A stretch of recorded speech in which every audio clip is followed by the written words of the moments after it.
Mélissa avait tout pour être heureuse, du moins en apparence. Elle vivait dans l'un des quartiers les plus chics de la ville, entourée de somptueuses villas, de jardins parfaitement entretenus et de voitures de luxe garées devant d'imposantes grilles. Son père, un homme d'affaires influent, et sa mère, une femme élégante et stricte, veilleraient à ce qu'elle ne manque de rien, si ce n'est de liberté. Depuis toute petite, Mélissa ne connaissait que les murs dorés de leur immense demeure.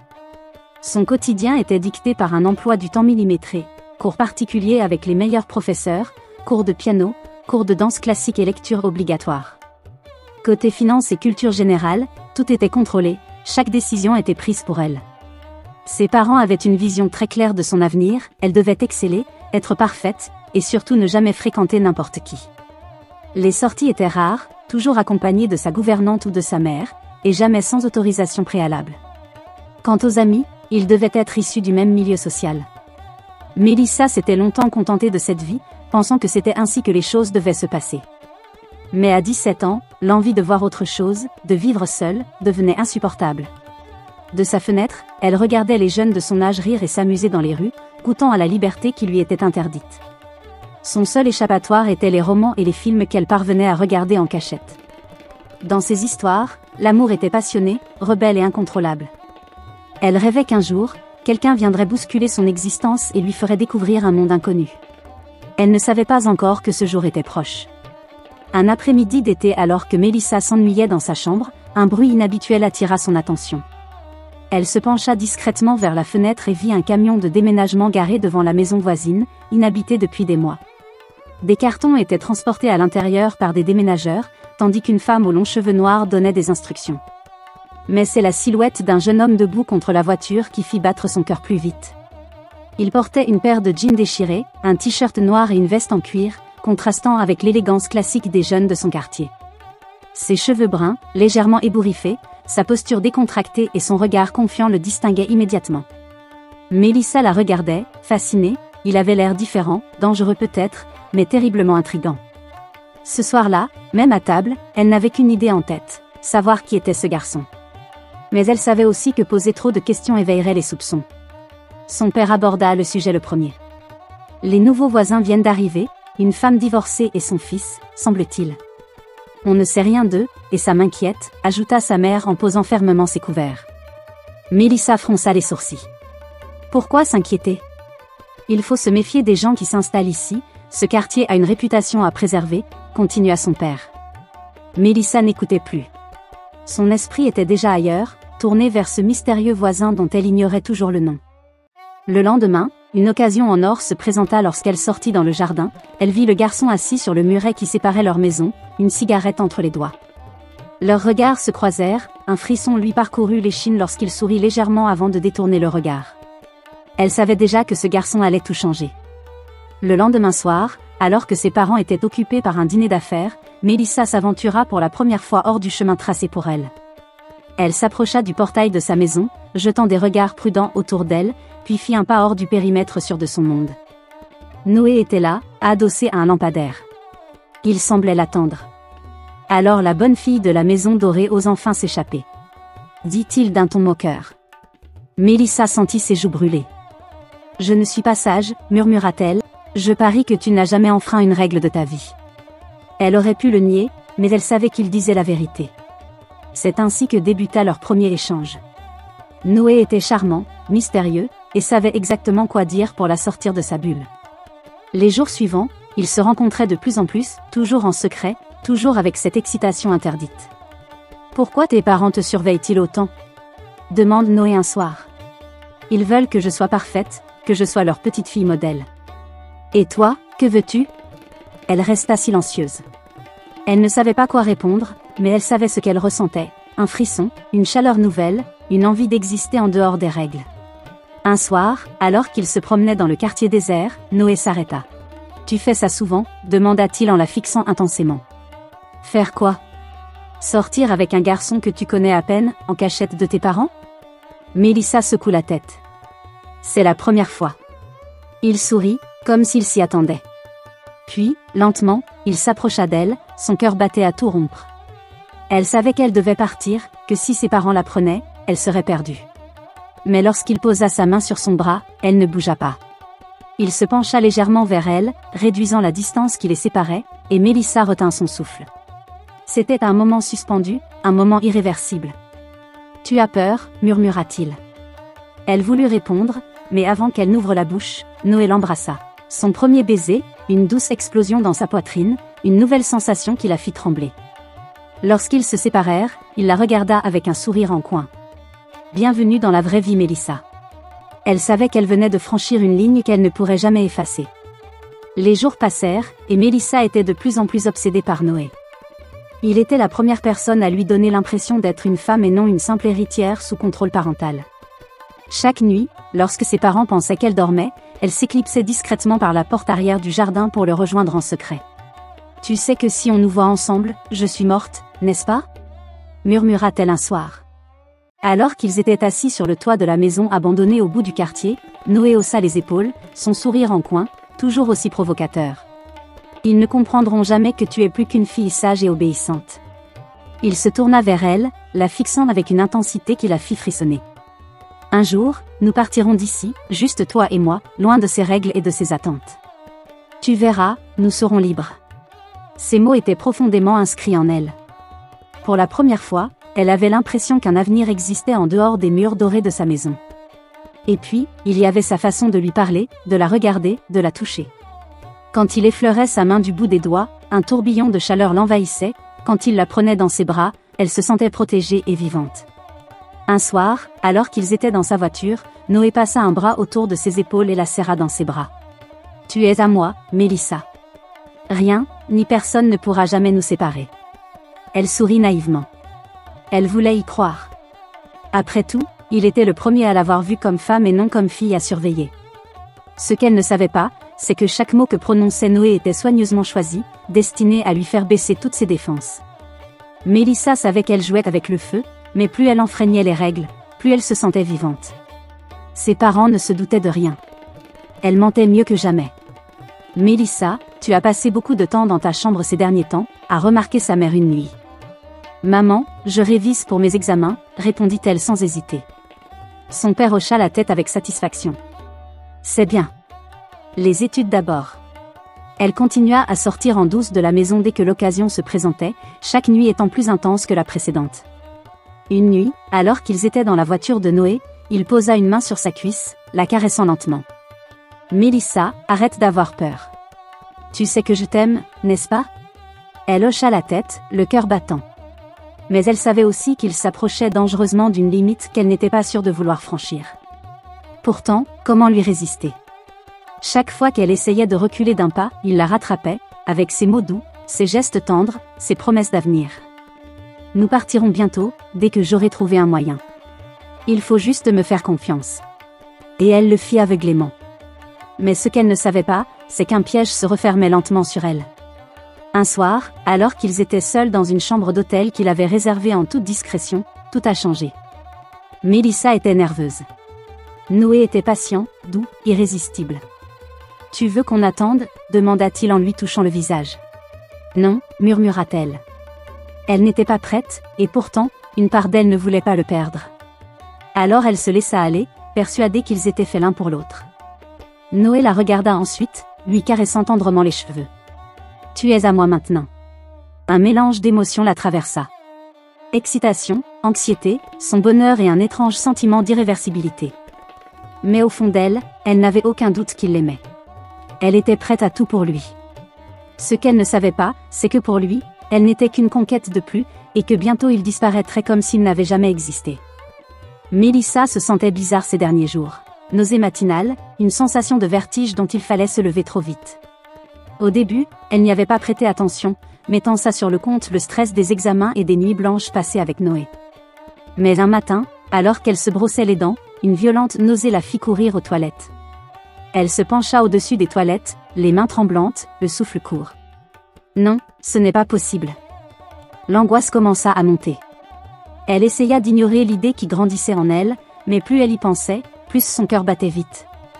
Elle se redressa lentement, fixant son reflet dans le miroir. Avait-elle été négligente ? Elle essaya de se souvenir de cette nuit dans cet hôtel où elle avait tout donné à Noé en lui faisant aveuglément confiance. Soudain, une panique incontrôlable la submergea, il fallait qu'elle en soit sûre. Le soir même, après s'être rassurée que ses parents étaient occupés, elle s'éclipsa discrètement de la maison et alla acheter un test de grossesse dans une pharmacie loin de son quartier. Elle attendit d'être seule dans sa chambre pour l'utiliser, le cœur battant à toute vitesse. Les secondes s'écoulèrent, avec une lenteur insoutenable, puis 2 barres roses apparurent sur l'écran de test. Mélissa sentit le sol se dérober sous ses pieds. Elle était enceinte. Elle porta une main tremblante à sa bouche, les larmes jaillissant malgré elle. Cela n'était pas censé arriver. Elle, la fille parfaite, la fierté de ses parents, ne pouvait pas être enceinte à 17 ans. Un flot de pensées tourbillonnait dans son esprit. Que diraient son père et sa mère? Comment allait-elle leur annoncer une chose pareille? Mais surtout, Noé, que ferait-il lorsqu'il apprendrait la nouvelle? Il lui avait promis un avenir ensemble. Il s'était juré un amour éternel. Il l'aimerait toujours, n'est-ce pas? Il fallait qu'il le sache. Mélissa attendit 3 jours avant de contacter Noé. 3 jours d'angoisse, de pleurs, de silence, de terreur à l'idée de l'avenir. Quand elle l'appela enfin, il ne répondit pas. Elle insista encore et encore. Finalement, après plusieurs tentatives, il décrocha d'une voix rauque. Oui. Elle sentit un frisson d'inquiétude. Il ne semblait pas content de l'entendre. Noé, il faut qu'on parle. C'est urgent. Je suis occupée, Mélissa. On verra ça plus tard. Son cœur se serra. Non, c'est important. S'il te plaît, retrouve-moi au parc dans 30 minutes. Elle raccrocha avant qu'il ne puisse refuser. Lorsqu'elle arriva au parc, Noé était déjà là, adossé à un banc, une cigarette entre les doigts. Il avait l'air différent, moins chaleureux. Mélissa respira profondément et murmura « Je suis enceinte ». Elle s'attendait à une réaction de surprise, d'inquiétude peut-être, mais il ne réagit pas immédiatement. Il la fixa simplement, sans dire un mot. Puis il éclata de rire. Un rire, froid, sarcastique. « Attends. Tu es sérieuse ?» Elle sentit son estomac se nouer. « Oui, Noé. C'est sérieux. » Il secoua la tête, un sourire incrédule aux lèvres. « Mélissa, tu es sûre que c'est moi ?» Elle sentit une vague de colère monter en elle. « Comment peux-tu dire ça? Tu es le seul. » Il leva les mains en l'air, faussement innocent. « Calme-toi, je veux juste être sûre. » Mélissa sentit son monde s'écrouler. Où était le Noé qui lui avait promis mon émerveil, celui qu'il aimait plus que tout? « Noé, dis-moi que tu vas m'aider, supplia-t-elle. »« Écoute, Mélissa, je ne peux pas gérer ça maintenant, soupira-t-il en jetant sa cigarette par terre et en l'écrasant du bout du pied. C'est compliqué, dit-elle en reculant. Tu m'as dit que tu voulais qu'on parte ensemble, que tu voulais qu'on soit libre. Il détourna le regard. Je ne pensais pas que tu tomberais enceinte. Mélissa sentit les larmes monter. Tu ne pensais pas? Et maintenant, que fais-tu? Tu me quittes? Il passa une main dans ses cheveux, visiblement mal à l'aise. Je dois réfléchir, Mélissa.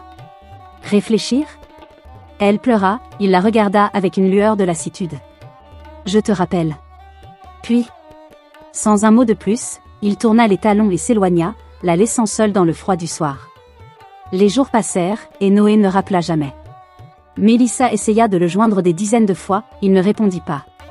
Elle alla frapper à la porte de sa maison, mais sa mère l'ouvrit avec le visage fermé. Noé n'est pas là. Mélissa bégaya, les larmes aux yeux. Mais où est-il? La femme haussa les sourcils, visiblement agacée. Il est parti.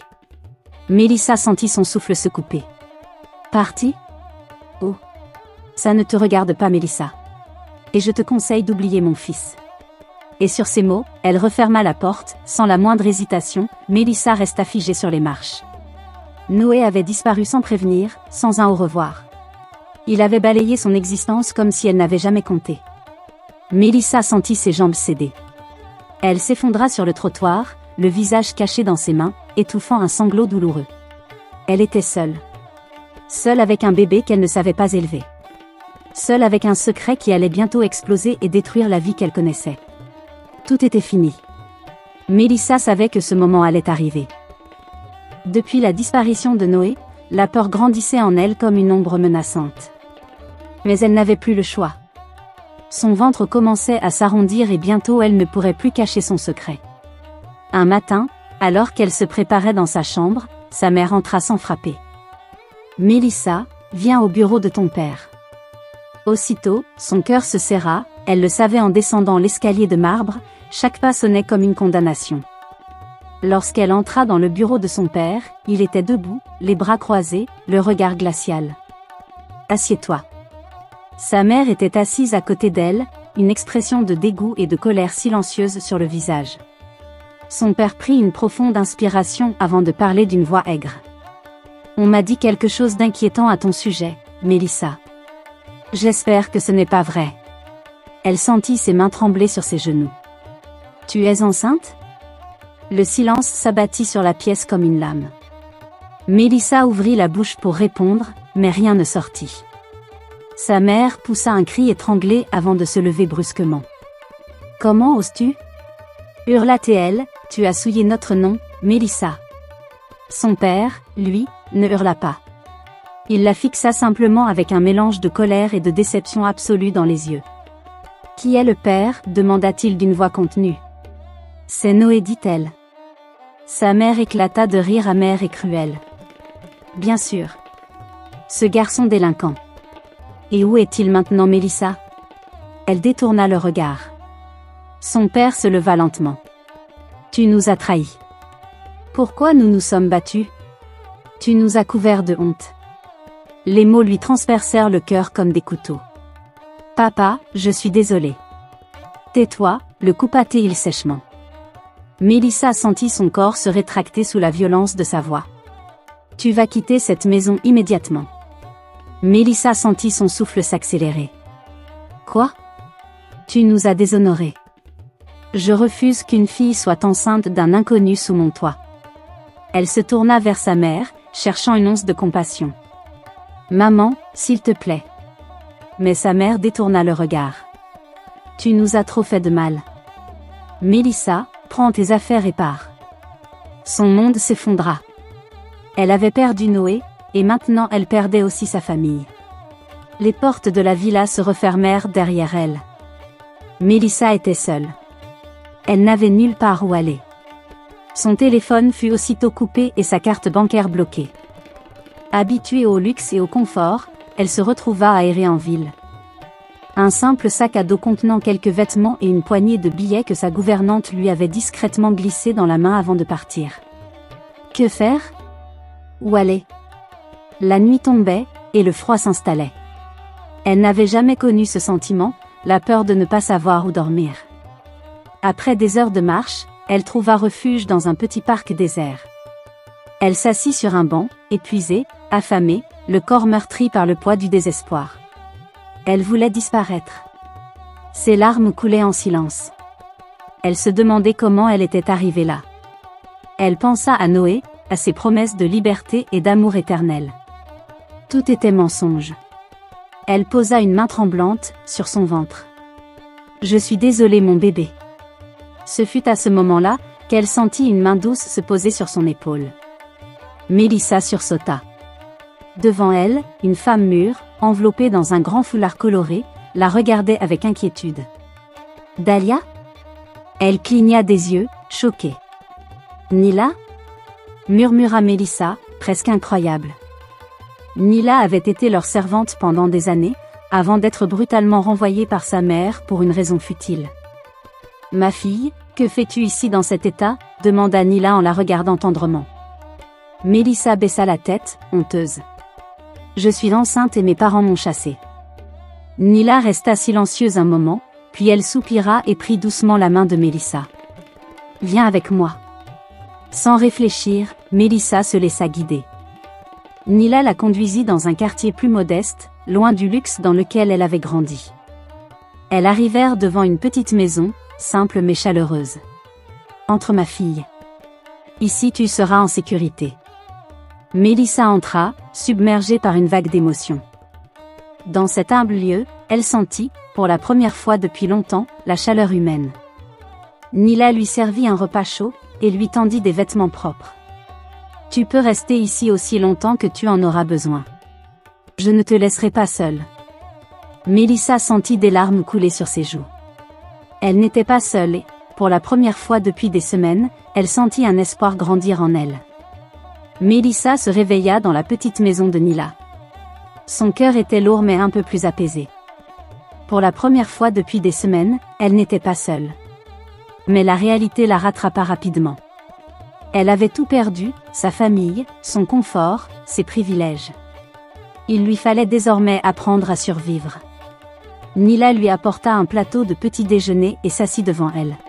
« Ma fille, tu ne peux pas rester éternellement sans rien faire. » Mélissa plissa les yeux. Elle le savait. Il faut apprendre à se débrouiller toute seule. Personne ne viendra te sauver. C'est un mot qui résonna en elle. Désolée, on cherche des gens compétents. Mélissa prenait chaque refus comme un coup de poignard dans le dos. Quand la nuit tombait, elle rentrait épuisée, les pieds en feu et le moral au plus bas. Nila l'accueillit d'un regard compatissant. Ne te décourage pas, ma fille. Demain tu essaieras encore. Et c'est ce qu'elle fit, jour après jour. Elle sillonna la ville, acceptant même les boulots les plus ingrats. Mélissa n'était plus une fille riche, c'était une fille qui devait se battre. Après des semaines d'échecs, elle décrocha enfin un boulot dans un café chic du centre-ville. Le patron, un homme d'une 50aine d'années, la dévisagea d'un air sceptique avant de la lâcher. « Tu ne sembles pas être faite pour ce genre de boulot, mais on manque de personnel. Fais tes preuves, ou tu es virée. » Mélissa hocha la tête, reconnaissante malgré le mépris évident dans sa voix. Mais elle n'était pas encore tirée d'affaire. Dès son premier jour, elle sentit les regards lourds de certaines clientes. Des visages qu'elle connaissait, d'anciennes copines d'école, des filles de son ancien cercle social. Quand l'une d'elles, Malia, la vie, servait une table, son sourire s'étirait en un rictus moqueur.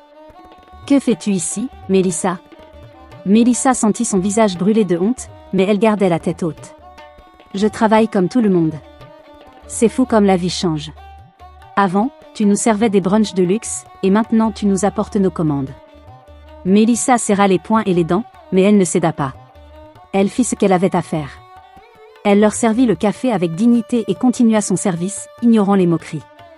Ce soir-là, lorsqu'elle revint chez Nila, elle s'effondra en larmes. « Je n'y arriverai jamais, Nila. Ces filles ne valent rien. Tu es bien plus forte qu'elles, continue et un jour elles te regarderont avec admiration au lieu de se moquer. » Mélissa n'avait pas le choix. Elle a dû se battre pour elle-même et pour son bébé ces derniers mois. Mélissa a continué à travailler dur malgré la fatigue, malgré son ventre qui grossissait. Tous les soirs, elle rentrait épuisée, les jambes douloureuses, le dos en feu, mais elle tenait bon. Puis une nuit, alors qu'elle dormait chez Nila, une douleur fulgurante la réveilla. Elle se redressa avec le souffle coupé et des contractions fortes, son cœur s'emballa. Nila courut, et en un regard, elle comprit. Il était temps. Ils se précipitèrent dehors et prirent un taxi pour la clinique, la plus proche. Mélissa transpirait, tendue par la douleur, mais elle savait que ce soir allait changer sa vie. Après des heures de travail épuisant, entre cris et larmes, un petit cri perça enfin l'air. Mélissa sentit son cœur exploser d'émotion quand son fils fut déposé dans ses bras. Les larmes lui montèrent aux yeux. Elle n'était plus seule. Elle était mère, et rien au monde ne lui ferait plus jamais baisser la tête. Les mois passèrent, et Mélissa commença à se reconstruire. Avec l'aide de Nila, elle avait trouvé un petit studio qu'elle pouvait payer avec son salaire de serveuse. Ce n'était pas grand-chose, mais c'était sa maison. Luc grandissait à vue d'œil, et chaque matin, en voyant son fils sourire, elle trouvait la force de continuer. Elle se débrouillait seule, jusqu'au jour où le passé frappa à sa porte. C'était un jour comme les autres. Elle avait quitté le travail plus tôt et avait décidé d'aller au parc avec Luc. Elle était assise sur un banc, jouant doucement avec lui, quand une voiture noire et luxueuse s'arrêta non loin. Mélissa sentit une présence derrière elle, avant même d'avoir le courage de se retourner, son cœur fit un bond. Elle leva lentement les yeux et croisa ce regard qu'elle avait tant aimé. Noé. Mais il n'était plus le même, vêtu d'un costume sombre sur mesure, une montre chère au poignet, il incarnait désormais l'homme puissant qu'il avait toujours rêvé d'être. Mélissa sentit une vague de colère et de panique monter en elle. Qu'est-ce qu'il faisait là? Pourquoi maintenant? Elle se redressa, serrant aussitôt Luc contre elle comme pour le protéger. Qu'est-ce que tu fais là, Noé? Je suis de retour, et il faut qu'on parle. Il s'était installé à une table basse, mais Mélissa restait sur ses gardes. Noé la fixait, son regard glissant parfois vers Luc, qui dormait paisiblement dans sa poussette. Je suis désolée, Mélissa. Elle haussa un sourcil. Je sais que je t'ai laissée dans une situation terrible, mais j'étais perdue. Je n'avais rien à offrir. Je voulais revenir plus tôt, mais, Mélissa serra les dents. Mais quoi, Noé? Tu es parti sans un mot. Tu savais que j'étais enceinte. Il la regarda avec un air de regret. Je sais, dit-il, et c'est la plus grosse erreur de ma vie. Elle sentit la colère bouillir en elle. Tu n'es pas revenu par remords, Noé. Il laissa échapper un sourire. Tu es toujours aussi intelligente. Elle fixa son regard sur le sien. Alors pourquoi es-tu là? Il posa son verre et se pencha légèrement vers elle. J'ai maintenant une entreprise, de l'argent, du pouvoir. Je peux t'aider, Mélissa. Je peux offrir à Luc la vie qu'il mérite. Elle sentit un frisson désagréable lui parcourir l'échine. Noé voulait jouer au père modèle. Pourquoi? Demanda-t-elle. Ce que je te propose est simple. Mélissa retint son souffle. Je veux reconnaître Luc officiellement. Elle ouvrit la bouche, mais il continua avant qu'elle ne puisse parler. Je te donnerai une maison et un bon travail. Tu ne manqueras plus jamais de rien. Elle fronça les sourcils. Et en échange, demanda-t-elle d'une voix froide. Je veux que tu reviennes avec moi. Un silence glacial s'installa entre eux. Je veux une famille, Mélissa. Toi, moi et Luc. On peut reprendre là où on s'était arrêté. Mélissa sentit son estomac se retourner. Tu crois que tu peux juste débarquer dans ma vie, acheter mon pardon et me forcer à être avec toi? Noé soupira et croisa les bras. Soyons réalistes, Mélissa. Tu travailles dans un café, tu vis dans un petit studio. Tu galères tous les jours. Je peux tout arranger. Elle se leva brusquement, réveillant Luc qui se mit à pleurer. Je n'ai pas besoin de ton argent. Il se leva aussi, son regard s'assombrissant légèrement. Eh bien, ce n'est pas juste pour toi, c'est pour Luc. Il mérite une vie meilleure. Mélissa le fixa du regard, sentant une peur lourde l'envahir. Noé n'allait pas abandonner aussi facilement, et pour la première fois depuis longtemps, elle avait peur de perdre son fils. Elle sentit la panique monter en elle. Tu crois que tu peux débarquer, claquer des doigts et obtenir tout ce que tu veux? Noé s'adossa au mur du café où il se trouvait, croisant les bras avec une nonchalance exaspérante. J'ai les moyens, Dahlia. J'ai de l'argent, des contacts, des avocats. Je peux demander un test de paternité, reconnaître officiellement Luc et obtenir la garde partagée, voire la garde exclusive si je prouve que tu n'as pas les ressources nécessaires pour l'élever. Le sang de Mélissa se glaça. C'était son plan. Tu es un monstre, murmura-t-elle. Non, Mélissa. Je suis un homme pragmatique. Je reprends ce qui m'appartient. Elle sentit la peur l'envahir, mais elle savait qu'elle ne pouvait pas faire preuve de faiblesse devant lui. Tu ne sais rien de cet enfant. Tu ne l'as jamais vu, tu ne l'as jamais tenu dans tes bras. Et maintenant tu penses pouvoir être père? Il haussa les épaules. C'est vrai. Je ne l'ai jamais vu. Mais j'ai le droit de le faire maintenant. Mélissa lutta pour garder son sang-froid, mais son cœur battait à tout rompre. Noé ne plaisantait pas. Il allait vraiment lui enlever son fils. Après cette confrontation, Mélissa se précipita chez Nila, la seule personne en qui elle avait encore confiance. Il veut Luc, Nila. Il va utiliser l'argent, la justice, tout ce qu'il peut pour me l'éloigner. Nila fronça les sourcils, visiblement inquiète. Il y a quelque chose qui ne va pas, murmura-t-elle. Mélissa leva les yeux vers elle. Que veux-tu dire? Nila inspira profondément avant de parler. J'ai entendu des rumeurs sur Noé récemment. Il n'est pas devenu riche uniquement grâce à ses affaires. Il serait lié à des personnes dangereuses. Mélissa ressentit une nouvelle vague de panique le submerger. Quoi? Une sorte de lien d'investisseurs douteux. Certains parlent de blanchiment d'argent, d'autres de manipulation financière. Mais le plus inquiétant, c'est que plusieurs personnes qui l'ont aidé à bâtir son empire ont disparu. Mélissa recula abasourdie. Disparu? Tu me dis que Noé est impliqué dans des choses illégales? Nila releva lentement la tête. Je ne peux rien prouver, Mélissa, mais si ces rumeurs sont vraies, alors Luc n'est pas qu'un enfant pour lui. Il est peut-être un moyen pour lui d'obtenir quelque chose. Mélissa sentit ses mains trembler. Pourquoi voulait-il Isaac? Elle pensa à son regard, à sa froideur calculée et à sa façon de parler de son fils comme d'un objet à récupérer. Et soudain, elle comprit. Noé n'avait jamais voulu être père. Il voulait le contrôle. Il voulait détruire ce qu'il avait été autrefois incapable de posséder. Mélissa passa toute la nuit à réfléchir. Elle savait qu'elle n'avait pas les ressources pour affronter Noé devant un tribunal. Il avait des avocats, de l'argent et du pouvoir. Si elle le combattait avec les armes de la loi, elle perdrait.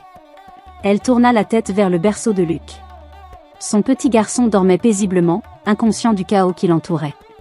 Elle savait qu'elle devait le protéger. Il n'y avait qu'une solution. Fuir. Au matin, elle se précipita chez Nila. « Je dois partir ce soir. » Nila ne posa aucune question. Elle savait que le danger était trop grand. « As-tu un endroit où aller ?» demanda-t-elle. Mélissa hocha lentement la tête. « Je vais aller dans une autre ville, où il ne pourra pas nous trouver. » Mélissa lui tendit une enveloppe remplie d'argent. « Prends ça. Ce n'est pas grand-chose, mais ça t'aidera à démarrer. » Les larmes montèrent aux yeux de Mélissa. « Merci pour tout. » Nila posa une main sur sa joue. « Protège ton fils, Mélissa. Fais en sorte qu'il ne soit jamais une monnaie d'échange dans les jeux de son père. » Mélissa hocha la tête avec détermination. Elle n'allait pas laisser Noé gagner. Ce soir-là, sans un bruit, sans un regard en arrière, elle quitta la ville avec son fils dans les bras. Elle ne savait pas où elle allait, ni comment elle allait survivre. Mais une chose était sûre, Noé ne mettrait jamais la main sur Luc. Mélissa pensait avoir laissé le pire derrière elle, mais le passé avait toujours tendance à la rattraper. Installée dans une ville loin de tout le monde, elle vivait dans l'ombre, évitant d'attirer l'attention. Chaque matin, elle se réveillait avec la peur que Noé la retrouve, mais c'était une autre vérité qui s'abattait sur elle. Un soir, alors qu'elle venait de mettre Luc au lit, un message anonyme arriva sur son téléphone. « Tu ne sais pas tout de ton histoire, Mélissa. Tes parents étaient au courant, ils étaient complices. Demande-leur pourquoi ils ont fait ça. » Son souffle se coupa. « Quoi ?» Elle resta figée quelques instants, puis son cœur s'emballa. Qui lui avait envoyé ce message ? Comment cette personne le savait-elle ? Elle hésita. Devait-elle ignorer ce message ou chercher la vérité, mais elle savait qu'elle ne pouvait pas fuir éternellement. Le lendemain, après des heures d'hésitation, elle décrocha son téléphone et composa le numéro de sa mère. Lorsqu'elle décrocha, sa voix glaciale résonna immédiatement dans l'appareil. « Mélissa, j'espérais que tu comprenais enfin que nous ne voulions plus entendre parler de toi. » Mélissa serra le poing. « Je ne t'appelle pas pour une réconciliation. » Elle prit une profonde inspiration. « Pourquoi as-tu laissé Noé faire tout ça ?» Sa mère hésita une fraction de seconde avant de lâcher prise. « De quoi tu parles ? Ne joue pas à ce jeu avec moi. Tu savais qu'il allait essayer de me voler Luc et tu l'as aidé. » Un long souffle se fit entendre à l'autre bout du fil. « Mélissa, on a fait ce qu'il fallait faire. » Elle sentit la colère exploser en elle. Me laisser tomber enceinte et être rejetée n'était pas suffisant ? Il fallait me pousser encore plus loin ? Ce n'était pas contre toi, Mélissa. C'était pour préserver notre réputation. Sa main se crispa sur le téléphone. Tu te rends compte de ce que tu dis ? Sa mère soupira. Nous ne pouvions pas nous permettre un scandale. Nous avons passé un accord avec Noé, s'il reprenait Luc sous son nom et s'occupait de lui, nous avons donc effacé cet épisode honteux de notre histoire. Mélissa sentit un frisson lui parcourir l'échine. Tu étais prête à vendre mon fils pour ton image ? C'est mieux ainsi, Mélissa. Noé a de l'argent. Il peut offrir une vraie vie à cet enfant. Quelque chose que toi, avec ton misérable salaire de serveuse, ne pourras jamais lui donner. Mélissa s'effondra en larmes, sentant la trahison brûler dans sa poitrine. Vous êtes des monstres, vous comprendrez un jour. Puis sa mère raccrocha. Mélissa laissa le téléphone lui échapper des mains. Ses propres parents l'avaient trahi pour préserver leur réputation. Elle passa les jours suivants à chercher des réponses. Elle savait qu'elle ne pourrait pas gagner seule contre Noé et sa famille. Il fallait qu'elle trouve un moyen de les dénoncer. Mais le destin lui a envoyé une opportunité inattendue. Un soir, alors qu'elle parcourait les actualités sur son téléphone, un article a attiré son attention. Une enquête est en cours sur les pratiques financières douteuses de l'homme d'affaires Noé. Des transactions suspectes et des contrats frauduleux ont été découverts. Son cœur s'emballe. C'est sa chance. Elle passe la nuit à rassembler tout ce qu'elle sait sur Noé, chaque détail, chaque mensonge, chaque manipulation. Puis, elle contacte un journaliste d'investigation qui a déjà révélé des scandales financiers. Lorsqu'il décroche, elle déclare d'une voix ferme « J'ai une histoire qui pourrait détruire Noé ». Le lendemain, un article explosif est publié sur un puissant homme d'affaires impliqué dans un réseau de manipulation financière et de corruption judiciaire. Une source anonyme affirme que son plan était d'utiliser son propre enfant comme pion pour blanchir de l'argent. L'histoire a eu l'effet d'une bombe. Les médias se sont jetés sur le scandale, et surtout, Noé est convoqué par les autorités. Mélissa sait que ce n'est que le début. Elle n'ira pas seulement se défendre, elle va gagner. L'affaire Noé est relayée dans tous les médias. Son image, celle du jeune entrepreneur à succès, va se fissurer en quelques jours seulement. Mais le plus grand choc est arrivé lorsqu'un deuxième scandale éclate. Un autre article révèle l'implication des parents de Melissa dans l'accord avec Noé. La famille Okonkwo aurait orchestré un arrangement secret avec Noé pour lui permettre d'obtenir la garde de son fils en échange d'une protection contre les scandales. Melissa regarde les informations en direct, le cœur battant. Sa mère apparaît à l'écran, entourée de journalistes, tentant de nier l'évidence. Ce sont des mensonges. Nous n'avons rien à voir avec cette affaire. Mais le mal est fait. Les partenaires commerciaux de son père commencent à se retirer. Leur nom autrefois symbole de prestige, il était désormais synonyme de corruption et de trahison. Melissa sentit une immense satisfaction l'envahir pour la première fois. Ses parents payaient pour leurs actes. Mais Noé n'avait pas dit son dernier mot. Un matin, alors qu'elle quittait sa maison, une voiture noire se gara brusquement devant elle. La porte s'ouvrit et Noé en sortit, le regard sombre. « J'espère que tu es fière de toi, Melissa. » Elle se redressa, serrant Luc dans ses bras. « J'ai fait ce que j'avais à faire. » Il s'approcha lentement, un sourire amer aux lèvres. « Tu crois avoir gagné, ce n'est pas fini. » Melissa ne détourna pas le regard. « Non, Noé. C'est toi qui as perdu. » Il la dévisagea quelques secondes, puis il recula. « On verra bien. » Puis il remonta dans sa voiture et disparut. Elle savait qu'il ne lâcherait pas l'affaire aussi facilement, mais elle non plus. Elle n'avait plus peur. Les semaines qui suivirent l'éclatement du scandale furent dévastatrices pour Noé. Ses investisseurs se retirèrent, ses comptes furent gelés et sa société, qui semblait inébranlable, s'effondra sous le poids des accusations. Chaque jour, les médias dévoilaient de nouveaux éléments sur ses pratiques douteuses. C'était l'homme à abattre, celui qui était passé du succès à la disgrâce en un instant. Melissa suivait tout cela sans une once de pitié, elle ne ressentait plus la peur qui la hantait depuis des mois. Elle avait gagné, mais elle ne s'arrêta pas là. Elle utilisa l'argent qu'elle avait économisé et l'aide précieuse d'un avocat influent pour faire reconnaître officiellement Luc sous son seul nom. Noé ne pouvait plus rien prétendre, c'était fini.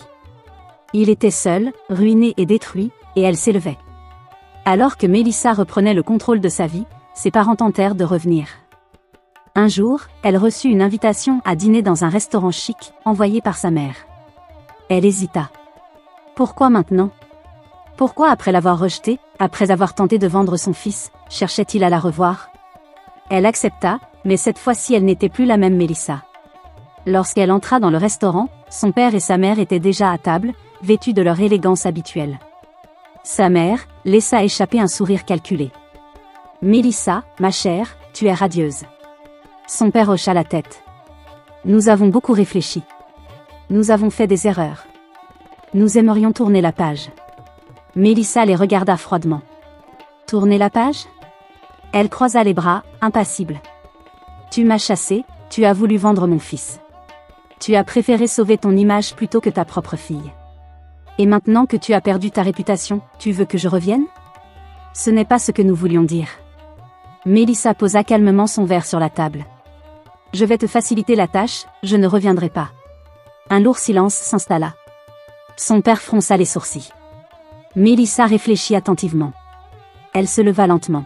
« J'y ai déjà réfléchi. Tu as choisi de me tourner le dos. Maintenant, c'est moi qui choisis de t'oublier. » Et sur ces mots, elle quitta la table sans un regard en arrière. Elle n'appartenait plus à ce monde. Elle s'était reconstruite seule, sans eux. Elle avait gagné sa liberté. Elle aurait pu s'arrêter là, se contenter de cette victoire, mais elle savait qu'il y avait d'autres filles comme elle. D'autres jeunes femmes maltraitées, trahies et abandonnées. Alors, elle décida de transformer son passé en force. Avec l'aide Nila, elle lança une fondation pour aider les jeunes filles en détresse. Celles que la société rejetait, celles qui avaient été brisées mais qui voulaient se relever. Elle l'appelait la Maison de l'Espoir. Les premiers jours furent difficiles. Elle n'avait pas encore de financement stable ni de reconnaissance officielle. Mais elle était déterminée. Elle organisait des événements de sensibilisation, des levées de fonds, des conférences. Et bientôt, des femmes puissantes, des investisseurs engagés, des associations, lui tendaient la main. La Maison de l'Espoir grandissait. Elle accueillait des jeunes filles en fuite, des mères célibataires rejetées, des victimes de violences conjugales. Elle était devenue une femme, indépendante, respectée, admirée. Un jour, alors qu'elle travaillait tard dans son bureau, Nila est entrée et lui a tendu une enveloppe. « C'est une lettre pour toi. » Mélissa fronça les sourcils et l'ouvrit. « Mélissa, j'ai vu ce que tu es devenue.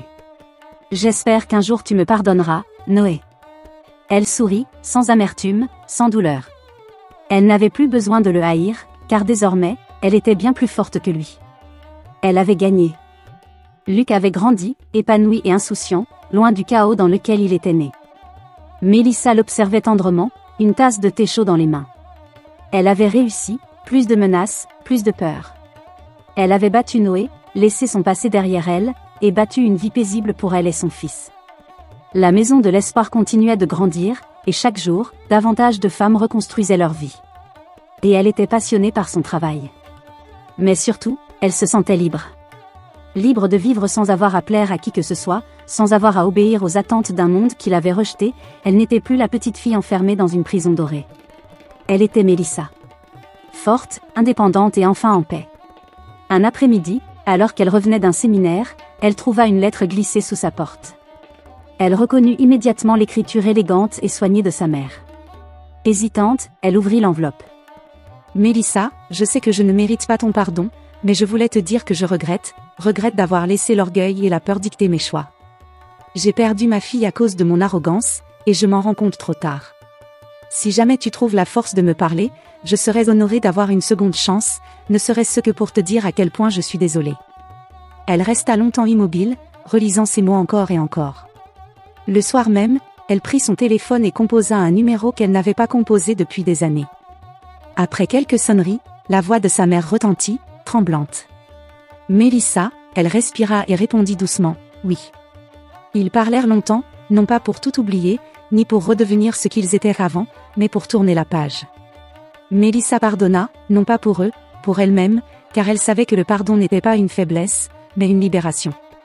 Mais elle ne leur donnerait plus jamais de pouvoir sur elle. Elle n'avait jamais essayé d'aimer à nouveau. Après Noé, après tant de mensonges et de douleurs, elle avait décidé que l'amour n'était pas pour elle. Un soir, à un gala de charité organisé pour récolter des fonds pour la Maison de l'Espoir.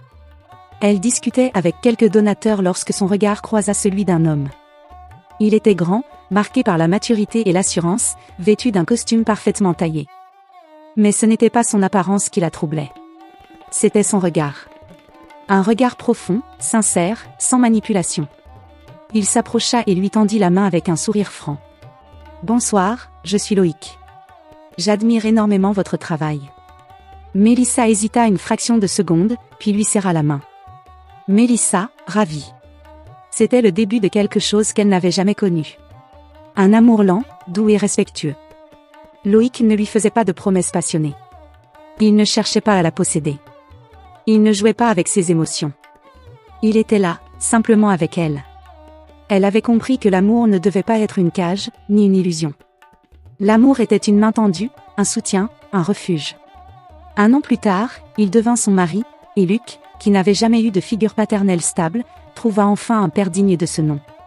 Mélissa sourit en regardant son fils et l'homme qui partageait désormais sa vie. Elle avait trouvé la victoire, non pas celle de la vengeance, mais celle du cœur.